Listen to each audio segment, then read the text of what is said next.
désormais, les États généraux de l'Europe, c'est devenu un rendez-vous incontournable, relativement régulier de toutes les personnes en France et même un peu au-delà qui s'intéressent, qui croient en idée européenne. Donc de ce point de vue-là, surtout par les temps qui courent, où je pense tous les pro-européens passent peut-être par un moment un peu difficile, où il y a pas mal de doutes sur où on en est, le projet européen. Je crois qu'il y a même une crise de foi, je dirais presque, de certains. Je pense que c'était raison de plus, effectivement, de ne pas rater ce rendez-vous aujourd'hui.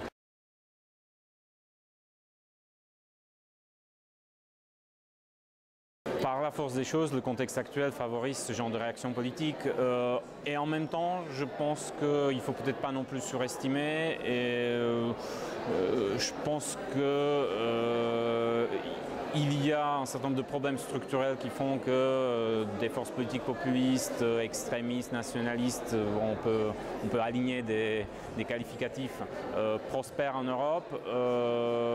C'est souvent des causes qui sont profondes et qui ne sont pas forcément liées à la conjoncture actuelle et qui d'ailleurs, à mon avis, sont le plus souvent d'origine nationale. C'est ancré dans des crises des élites politiques nationales, ce qui souvent a finalement peu de choses à voir, je pense, avec la construction européenne. Par contre, la construction européenne est une victime collatérale de choix, puisque c'est souvent un des thèmes sur lesquels ces forces, justement, démontent leur rupture avec les classes politiques